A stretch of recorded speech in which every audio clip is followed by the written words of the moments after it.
you have pictures tomorrow? Okay. Just so everybody knows, there's a new list for pictures and bathrooms out. Okay, so it's filled out for a while. Okay. Right.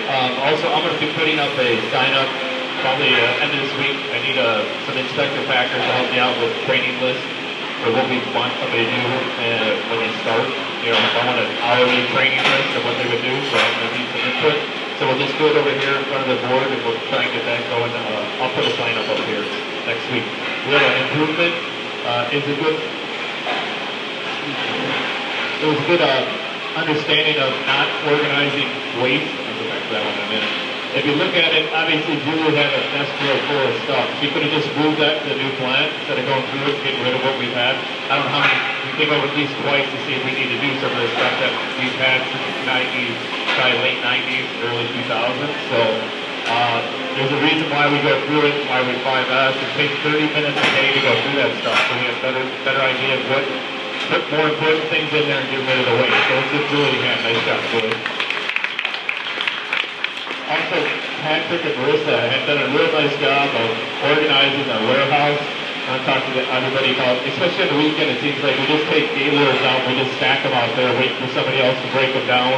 And other thing that's important too is that material isn't a penny a pound.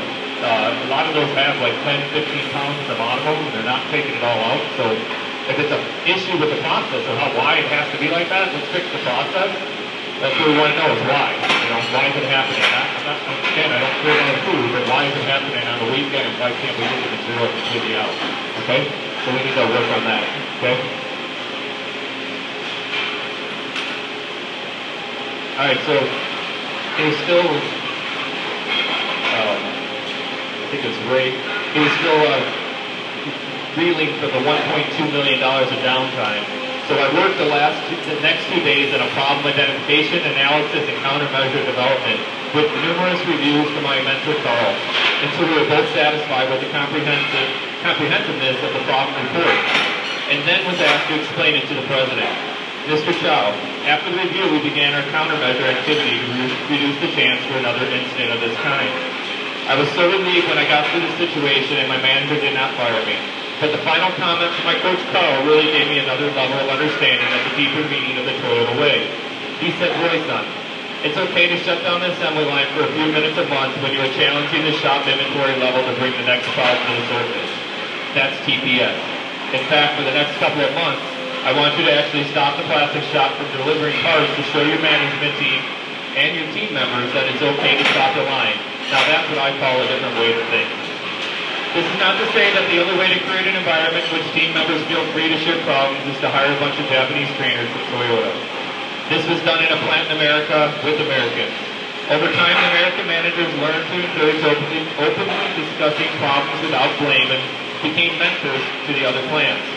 White House shared his Making a Scratch story back in Chapter 1. That helped him learn the culture of trust in Japan. But now there was a challenge of instilling the same trust in Kentucky. In fact, the problem with scratches was a big problem at the assembly plant in the early years, and most of the scratches were found by inspection, tagged by a team leader indicating where a team member admitted their mistake. To encourage team members to pull the hand on in the situation, the name of the scratch, ID tag, was coined an I Made It ticket. The best situation is to have all scratches with I Made It tickets on it because that ensures no scratches will make it past inspection. And for problem solving and problem identification and point of cause are really completed, and all that is left determining the root cause and countermeasure. If there is no I made it, then there is too much time and effort spent determining what section of the plant the scratch came from and which process or part of the process is point of cause. Okay? So obviously we're talking about the whys and not the whos, so they don't have to dig up all the information. Go back through the Bible for 20 days to see what happened. Also, the other thing we talked a lot about in the 5S, lower the water level so we can see our problems. Running jobs way out doesn't help our problems, it just helps make the on-time delivery. Okay, it doesn't help why we're having problems, so we want to make sure we're identifying problems.